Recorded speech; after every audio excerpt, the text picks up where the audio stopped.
ఫైనల్గా ఒక ప్రశ్న, అసెంబ్లీకి వెళ్ళటానికి మీకున్న మొహమాటాలు ఏంటి? 11 మంది ఇస్తే తప్పే ఉందండి. బీజేపీ 2 స్థానాల నుంచి ఈరోజు 4వ దఫా అధికారంలోకి కేంద్రంలో వచ్చేదాకా ఎదిగిన తర్వాత 11 స్థానాలకు మీరు అంత అవమానపడాల్సిందే ఉంది. సో మ్యాండేట్ ఏదో జరిగిందో మీ నాయకుడు, ఇవాళకి ఆ కన్ఫ్యూజన్ ఉంది మీ నాయకుడికి. ఏదో జరిగింది, ఏం జరిగిందో తెలియట్లేదు, ఏం జరిగిందో తెలియట్లేదని మీరు అంటున్నాడు. పరకాల ప్రభాకర్ లాంటి మేధావులు వాళ్ళు ఏం జరిగిందో చెబుతున్నారు, లెక్కలతో సహా చెబుతున్నారు. మీ నాయకుడికి ఇంకా అది అవగతం కావట్లా. సరే పోనీ అది వదిలేయండి. ఇప్పుడు ఆల్రెడీ మ్యాండేట్ ఇచ్చారు, ఇంకో 3 ఏళ్ళు మీరు అసెంబ్లీకి వెళ్తే మీకు వచ్చే నష్టం ఏంటి? ఎన్నికలు కౌంటింగ్ అయిపోయిన తర్వాత ఒక వారం రోజుల తర్వాత మీడియా ముందుకు వచ్చి చాలా ఘోరమైనటువంటి ఓటమిని చవిచూసిన తర్వాత ప్రజలకు ఎంతో మేలు చేసి తప్పనిసరిగా గెలుస్తామని చెప్పి అన్ని ఛానల్స్, అన్ని సర్వే సంస్థలు మా పేరు చెప్పినప్పటికీ వైఎస్ఆర్ కాంగ్రెస్ పార్టీ అని అన్నీ చెప్పినాయి. దేశంలో ఉండబడినవి అన్నీ చెప్పినప్పటికీ కేకేనో ఏదో ఒకటి తప్ప అన్నీ చెప్పినారు. అన్నీ చెప్పినప్పటికీ, ఇంత మేలు చేసినప్పటికీ, మేము నమ్మినప్పటికీ ఘోరమైనటువంటి ఓటమిని చవిచూసినాం. ఇంత ఓటమిని చవిచూసిన తర్వాత ఒక్క వారానికి 10 రోజులకే లోపలనే మీడియా ముందుకు వచ్చి ప్రజలను ఉద్దేశించి మాట్లాడిన సందర్భంలో మా నాయకుడు చెప్పిన మాట అది, ఇది ఏదో జరిగింది, ఏం జరిగిందో తెలియదన్నాడు. అది వారంకి. అప్పుడు ఇప్పుడు ఎన్నాళ్ళు అయిందన్నా? 24 నెలలు అయింది. 24 నెలలు గడిచిన తర్వాత ఏదో జరిగిందనేది కాదు, ఫలానా జరిగిందని చెప్పి మన తర్వాత ఇంకొకరు మాట్లాడినారు, ఆరామస్తాను మాట్లాడినాడు, ఇంకొక ఆయన మాట్లాడినాడు, అమెరికా నుంచి ఇంకొక ఆయన మాట్లాడినాడు, ఇంకొక లేడీ అమెరికా నుంచి మాట్లాడింది, రాచమల్లు మాట్లాడినాడు, పరకాల ప్రభాకర్ కూడా మాట్లాడాడు. అందరూ మాట్లాడిన తర్వాత పరకాల ప్రభాకరు నీట్గా అరటిపండు నోట్లో పెట్టినట్టు చెప్పినాడు. ఇప్పుడు ఏదో జరిగిందనే కానించి ఫలానా జరిగిందని చెప్పే కాడికి అందరం వచ్చినాం. మా నాయకుడు వచ్చినాడు, మేము వచ్చినాం, వాళ్ళు గెలిచినారు. అప్పుడు మీరు కూడా అట్లనే గెలిచారా? ఎట్లా? 2019లో మీరు కూడా అట్లనే? మేము అట్లా గెలిచలేని దానికి కారణం చిన్న ఎగ్జాంపుల్ చెప్తా. నిన్న జరిగిన ఎలక్షన్స్లో రాత్రి 2 వరకు పోలింగ్ జరిగిందని చెప్పినారు. రాత్రి 2 వరకు 3000 బూతులలో 3000 పోలింగ్ బూతుల్లో జరిగిందని చెప్పినారు. సాయంకాలం అయిన తర్వాత ఎవరైతే క్యూలో ఉంటారో వాళ్ళకు టోకెన్ ఇస్తారు, వాళ్ళకు టోకెన్ ఇస్తారు, రిజిస్టర్ రాస్తారు, మీడియా తీస్తారు, అన్నీ చేస్తారు. మేము చిన్న ప్రశ్న అడిగినాం, ఆ 3000 బూతులు ఏంటో చెప్పన్నాం. నైట్ మిడ్నైట్ 2 వరకు పోలింగ్ జరిగిన 3000 బూతులు ఏదో మాకు లిస్ట్ ఇవ్వంటే ఇయ్యారంట.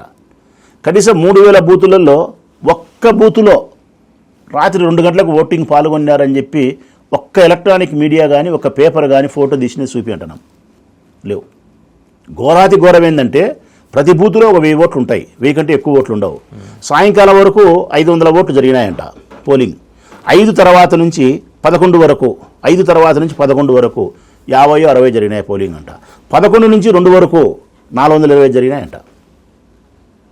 11 గంటల తర్వాత నుంచి 2 గంటల వరకు 425 ఓట్లు జరిగినాయంట. అంటే 10 నుంచి సాయంకాలం వరకు 7 గంటలు 8 గంటలు జరిగిన పోలింగ్ సొగము, ఒక 2 గంటల్లో జరిగితే సొగము. నిమిషానికి ఒక ఓటు వేసేది బరువు అయితే నిమిషానికి 4 ఓట్లు వేసినారంట. వ్యక్తి అయితే ఓటు వేయలేడు, మిషన్ అయితే నిమిషానికి 4 వేస్తారు. మీ అనుమానం ఏంటి? రిమోట్లో ఎవరైనా వేసేసారంటారా? 100కు 100% పరకాల ప్రభాకర్ గారు చెప్పినటువంటి ఆర్గ్యుమెంట్ ఏమైతే ఉందో ఇది నిజం. మేము మోసపోయినాము. మీకు అప్పుడు ఎవరు సహకరించారండి ఇలాంటి ప్రోగ్రామింగ్ రాయటం కోసం? ఎప్పుడు? 2019లో మీరు గెలవటానికి వాళ్ళు అడుగుతున్నారు మేము. అదే నేను చెప్తాను కదా, మేము ఎక్కడైనా ఒక ఫోటో కానీ ఒక మోసం కానీ వాళ్ళు అడిగినది కానీ చిన్న ఆధారం తీపిస్తే కానీ మా రాజకీయ పార్టీ మూసుకుంటాం. మా జగన్మోహన్ రెడ్డి అధర్మానికి విరుద్ధంగా ప్రయాణం చేసే మనిషి కాదు. అందుకే ఇంత స్టేట్మెంట్ ఇస్తాను. వైఎస్ఆర్ కాంగ్రెస్ పార్టీ బంద్. మేము ఈవీఎం మిషన్లు కానీ అధర్మమైన పద్ధతులు మేము మోసం చేసి గెలిచినామని ఒక చిన్న ఆధారం మీరు చూపించగలిగితే, ఇదే 99 టీవీ నమ్మి చెప్పగలిగితే మా బంద్, మా రాజకీయ పార్టీ. కానీ ఇది దేశం కోడై కూస్తుంది. ఇంకా సిగ్గులేక మీరు అసలు మీకు ధైర్యం ఉంటే ముందుకు వచ్చి మాట్లాడుతున్నారా? ఈవీఎం మిషన్ల గురించి ఒకరన్నా మాట్లాడుతున్నారా? మీరు మేము తప్పు చేయలేదు అని మీరు చంద్రబాబు నాయుడు చెప్పలే. ఇంతమంది మాట్లాడుతున్నారు. మేమొద్దులే, మేధావులు, విశ్లేషకులు, మీడియా, జర్నలిజం మాట్లాడుతుంది. వాళ్ళకైనా సమాధానం చెప్పాలి కదా. ప్రజల అపోహలు పోగొట్టేదానికి మాట్లాడాలి కదా. మాట్లాడలే. కారణం తేలుగుట్టిన దొంగలు. ఆ రోజు ప్రశాంత్ కిషోర్ మీ పక్కన ఉండటం వల్ల మీరు ఈ పద్ధతిలో గెలిచారు. ఈరోజు ఆయన అటు వెళ్ళడం వల్ల వాళ్ళు గెలిచారనే అభిప్రాయం జనాల్లో అయితే ఉంది. లేదు, ప్రశాంత్ కిషోర్ నిజంగా అంత ఇన్ఫ్లుయెన్స్ లేదు జనంలో అభిప్రాయం లేదని. ఎందుకంటే ఆ రోజు మా మీద ఈ వార్తలు రాలే, ఎవరూ మాట్లాడలే, ప్రజలు మాట్లాడలే. మేము అసలు గట్ట చెయ్యము. ఏదైనా ఆధారం సాక్షి ఉంటే చూసుకోవచ్చు. ఊరికి నోరేసుకొని మాట్లాడే ప్రయోజనం లేదు. రోజు మేము కూడా కాదు మాట్లాడింది, మాకంటే ముందు మా నాయకుడు ఏం జరిగిందో తెలియదు అన్నాడు. ఫస్ట్ ఇది మోసం చేసినారని చెప్పింది ప్రజలు. ఫస్ట్ ఇది మాట్లాడింది ప్రజలన్నా, సామాన్యమైన ప్రజలు మాట్లాడినారు. నేను ఓడిపోయినప్పుడు కూడా మా ఊర్లో అత్యంత సామాన్యమైన మహిళలు వచ్చి మాట్లాడినారు. నెక్స్ట్ డే మీకు ఎంత మార్జిన్ తోటి మీరు లాస్ట్ యువర్ ఎలక్షన్ అండి? 20,000 ఓటుతో ఓడిపోయినా నేను. బట్ మీకున్న ఇన్ఫర్మేషన్ మీరు ఎంత మార్జిన్ తోటి గెలుస్తామని మీకు ఇన్ఫర్మేషన్ ఉంది? నేను 20,000తో గెలుస్తానండి.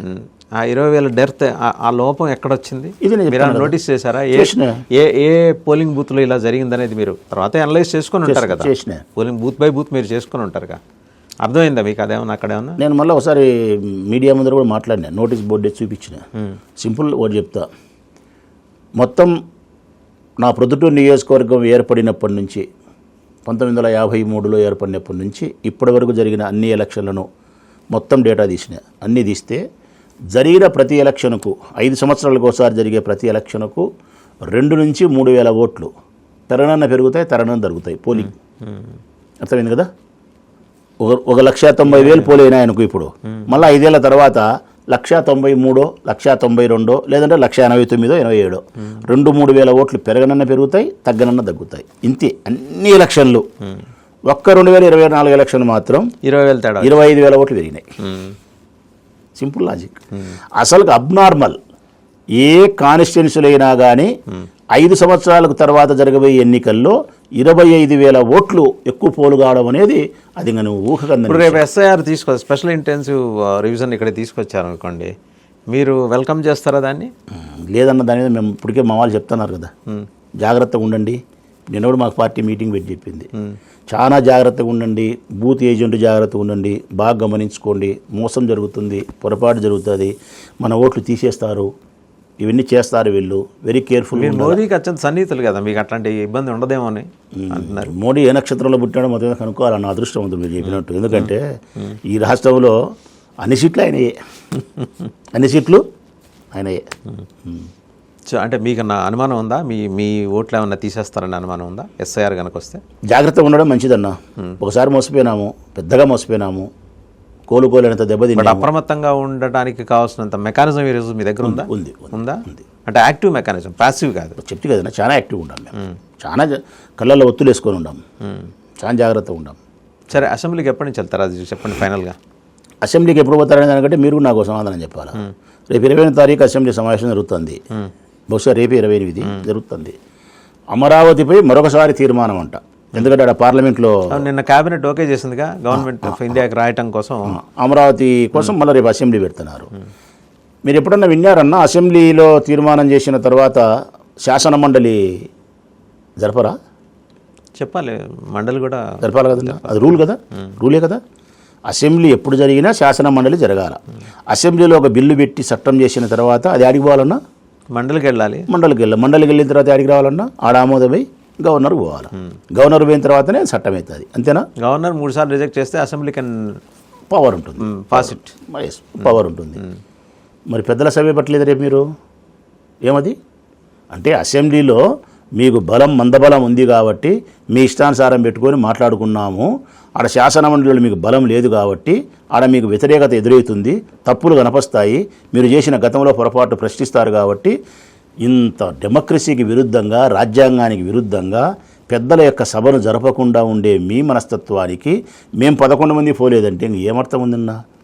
అయితే పక్కన పెట్టండి, మీరు వెళ్ళి అడగచ్చు కదా, వెళ్ళచ్చు కదా. మీరు మీకున్న ఒక ఫ్రాంచైజ్ని ఎందుకు ఎక్సర్సైజ్ చేసుకోలేకపోతున్నారు? హక్కుని ఎందుకు ఎక్సర్సైజ్ చేసుకోలేకపోతున్నారు? నేను చెప్పేది అదేనా, మాకు బలం ఉండి అడిగే ఉండని లేకపోతే చెప్తా, అది కూడా సమాధానం చెప్తా. మాకు బలం ఉండి అడిగే చోట ప్రభుత్వంలో ఉండి మీటింగ్ పెట్టలేనటువంటి నీవు 11 మంది ఉండి మేము రాలేదని ప్రశ్నించే అధికారం నీకు లేదు. నువ్వు చట్ట ప్రకారం కరెక్ట్గా ముందు ఆడ కూడా పెట్టు, అప్పుడు ఇటు అడగాల. ఆడబెట్టు, రేపొద్దున మీటింగు ఇక్కడ మమ్మల్ని అడుగు. వాళ్ళు ఈ పాలకపక్షంతో కూటమితో జనం అడగరండి, జనం అడుగుతున్నారండి. మీరు వెళ్ళొచ్చు కదా, మేము కదా మిమ్మల్ని పంపించి. నేను దీనికి సమాధానం చెప్తా, దానికి ముందు నువ్వు సమాధానం చెప్పాలా. అది పెట్టకపోవడం అనేది తప్ప ఒప్ప? అది ఎలాగూ చట్ట ప్రకారం శాసనసభ వ్యవహారాలు ఎలా జరగాలో అలాగే జరగాలి. తప్ప ఒప్ప? ఖచ్చితంగా పెట్టి తీరాలి. ఖచ్చితంగా పెట్టి తీరాలంటే పెట్టలేదంటే తప్పే. మేము 11 మంది ఖచ్చితంగా సభ పోవాలా. నాయకుడు వెళ్తే ఆ వైపు పోవాలా, మేము పోవాలా. వెళ్ళి వాళ్ళు మమ్మల్ని తిట్టినా పోవాలా, వాళ్ళు మాకు మైకి ఇవ్వకపోయినా పోవాలా, మాకు అవమానం చేసినా పోవాలా, మేము భరించాల్సిందే. ఆ నిర్ణయం కూడా తీసుకుంటాం. సో ఆ డెసిషన్కి ఎరేవయ్యే అవకాశాలు ఉన్నాయా? ఖచ్చితంగా వస్తాం, ఖచ్చితంగా వస్తాం. సో ఎనీథింగ్ ఎల్స్ అంటే ఈ ప్రీపోల్ అలయన్సెస్లోకి మీరు వెళ్ళే అవకాశాలు ఉన్నాయా? నేను చెప్పేది 2029కి ముందర పార్లమెంటు, అసెంబ్లీకి మీరు ఎట్టాగా వెళ్ళలేండి మీకు, ఎందుకంటే మీరు ఇందాక అన్నారు కదా, మేము ఒక్కళ్ళకైనా పోరాడతాం, ఒక్కడి గెలిపోయినా ఓటమైనా ప్రజలతో కలిసి పోరాడతాం అన్నారు. బట్ పార్లమెంట్కి వచ్చేప్పటికి ఏమైనా ప్రీపోల్ అలయన్సెస్ లేకపోతే ముందస్తు అవగాహనలు కేవలం అసెంబ్లీకి కూడా చెప్పారు అంటే ఫ్రెండ్లీ కంటెస్ట్లు అలా బీజేపీతో ఏమైనా ఉండే అవకాశాలు ఉన్నాయా? మేము ఎవరితో కూడా అలయన్స్ అయితే మా నాయకుడు పెట్టుకోడు. కానీ మీరు అన్నట్టయితే మాత్రం పార్లమెంట్కైనా అసెంబ్లీకైనా కొంత స్నేహపూర్వకమైన వాతావరణం ఆనాటి వ్యూహాన్ని బట్టి చేసుకోవడం అనేది మంచిదని నా వ్యక్తిగత అభిప్రాయం.